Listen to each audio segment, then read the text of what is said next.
कि वो पुरानी और अनोखी फिल्में जिन्हें लोग आज भी देखने से पीछे नहीं हटते हैं, और इस लिस्ट में हॉरर, लव स्टोरी, सेक्स पर आधारित फिल्में भी शामिल हैं। निकल गया है, हथौड़ी मिलेगी? जरूर मिलेगी। सब बातें कैसे मालूम है जिनसे मैं खुद ना वाकिफ।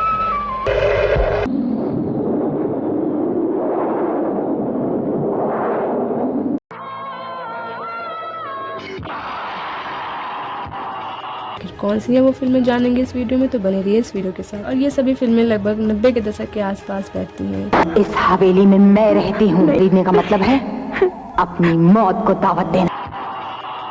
इस लिस्ट में पहली फिल्म का नाम आता है कोहरा। यह बीरेन नाग द्वारा निर्देशित सबसे अच्छी पुरानी हिंदी हॉरर फिल्मों में से एक है। इस फिल्म में एक जोड़ा शादी करने के बाद एक हवेली में शिफ्ट हो जाता है, लेकिन एक दिन पति यात्रा के लिए निकलता है और पत्नी को पता चलता है कि उसके पति की मृत पूर्व पत्नी की आत्मा हवेली में ही छिपी हुई है। फिर फिल्म नागिन का नाम आता है। इस फिल्म में रीना रॉय, सुनील दत्त, जितेंद्र रेखा, फिरोज खान और योगिता बाली जैसे कई सुपर डुपर दिग्गज कलाकार व सितारे शामिल हैं। यह एक बेहतरीन पुरानी बॉलीवुड हॉरर फिल्म है जिसकी कहानी अच्छी है। हॉरर शुरू में लगती है लेकिन आखिरकार यह एक नाग नागिन पर आधारित फिल्म है, और संगीत भी बहुत ज़्यादा इस फिल्म का बेहतरीन है। यह एक ऐसी महिला नागिन के बारे में है जो मानव रूप ले सकती है। वह शिकार पार्टी के दौरान अपने पति की हत्या करने वाले लोगों से बदला लेना चाहती है। फिर फिल्म जादू टोना का नाम आता है, जिसका मतलब काला जादू होता है। रविकांत नागाइच द्वारा निर्देशित थी यह फिल्म, और इसमें अशोक कुमार, फिरोज खान और रीना रॉय ने मुख्य भूमिकाएं निभाई हैं। कहानी एक ऐसी छोटी लड़की के इर्द गिर्द घूमती है जिस पर एक अपराधी की आत्मा का कब्जा हो जाता है। लड़की के जरिए अपराधी अपने कुछ दोस्तों से बदला लेना चाहता है। बेहतरीन कहानी और बेहतरीन संगीत इस पुरानी बॉलीवुड हॉरर फिल्म को और भी मजेदार बनाते हैं। फिर फिल्म का नाम आता है और कौन बेहतरीन पुरानी बॉलीवुड हॉरर फिल्मों में से एक है जिसमें एक खौफनाक कहानी, अच्छा संगीत और प्यारा सा रोमांस है।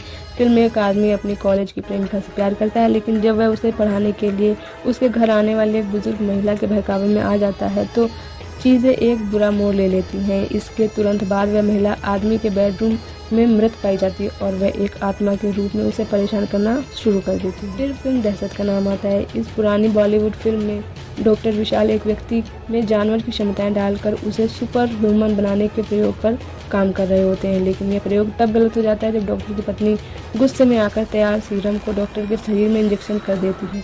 इसके बाद असली भयानक व्यथा सामने आती है। फिर फिल्म तहखाना का नाम आता है। तहखाना, हालांकि आलोचकों को यह फिल्म पसंद नहीं आई थी, लेकिन दर्शकों ने इसे बेहतरीन हॉरर फिल्मों में से एक बताया है। इस पुरानी बॉलीवुड हॉरर फिल्म में एक अमीर आदमी अपनी सारी संपत्ति अपने बड़े बेटे को दे देता है और छोटे बेटे को कुछ भी नहीं देता है। इससे छोटा बेटा बहुत ही ज़्यादा गुस्सा हो जाता है, जो फिर शैतान को उपासक बन जाता है और बदला लेने की पूरी फुल प्लानिंग बनाने लगता है।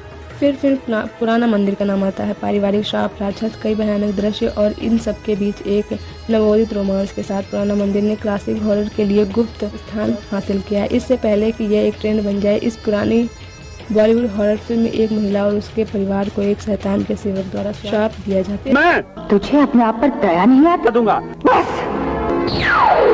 फिल्म 20 साल बाद का नाम आता है। ऐसे समय में जब बॉलीवुड रोमांटिक और नाटकीय गाथाओं का निर्माण कर रहा था, वह पुरानी बॉलीवुड हॉरर फिल्म ताज़ी डरावनी हवा के झोंके की तरह आई। 20 साल बाद एक ऐसे व्यक्ति की कहानी है जो अपने गृह नगर लौटता है और पाता है कि वहाँ एक आत्मा रहती है और उसके परिवार को मारने के लिए जिम्मेदार है, और वो आत्मा कोई और नहीं होती है, उसके पिछले जन्म की उसकी खुद की प्रेमिका होती है। फिर फिल्म महल का नाम आता है। अगर हॉरर इतना खूबसूरत हो सकता है तो हम हमेशा के लिए प्रेतवादित होना पसंद करेंगे। महल भारतीय सिनेमा की पहली हॉरर फिल्मों में से एक है और इस कहानी को इसमें इतनी आकर्षक ढंग से बताया गया है कि आज इसे दोहराना मुश्किल नहीं होता।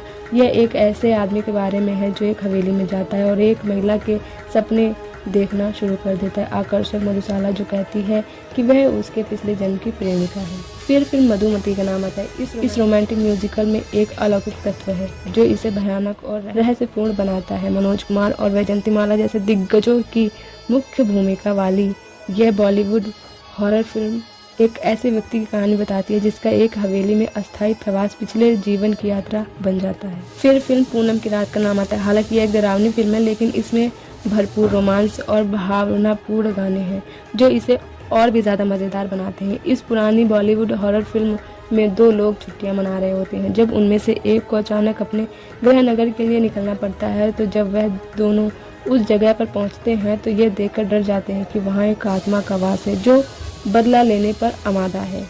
फिर फिल्म रात का नाम आता है। इस फिल्म की कहानी कुछ ऐसी है कि मासूम से दिखने वाली रेवती इतनी बेहतरीन तरीके से एक डरावनी भूतनी का किरदार निभा सकती है। इस पुरानी बॉलीवुड हॉरर फिल्म को समीक्षकों और दर्शकों ने समान रूप से सराहा है। यह शर्मा परिवार के इर्द गिर्द घूमती है, जो अभी भी एक घर में शिफ्ट हुए हैं और अजीबोगरीब घटनाओं का अनुभव करना शुरू कर देते हैं। लेकिन जब तक उनकी बेटी प्रेत बाधा से ग्रसित नहीं हो जाती है, तब तक वे इसे अनदेखा करते रहते हैं। फिर फिल्म भूत बंगला का नाम आता है। भूतों से भरा एक घर जो गाने और नाचने से निवासियों को डराता है। यह पुरानी बॉलीवुड हॉरर फिल्म हॉरर और कॉमेडी का एक बेहतरीन मिश्रण है, जिसमें शानदार महमूद आपको हंसाते हंसाते लोटपोट कर देते हैं। मज़ेदार और मधुर संगीत मनोरंजन को और बढ़ा देता है। फिर फिल्म गहराई का नाम आता है। इस पुरानी बॉलीवुड हॉरर फिल्म में seat of the seat suspense और एक रहस्यमय कहानी है जो बारी बारी से आपको डराएगी और आपको बांधे रखेगी। यह एक मैनेजर के बारे में है जो अपने परिवार के लिए घर बनाने के लिए अपना बागान बेचना चाहता है। हालांकि केयर टेकर को यह पसंद नहीं है। तुरंत बाद मैनेजर की बेटी अजीब तरह से व्यवहार करना फिर शुरू कर देती है।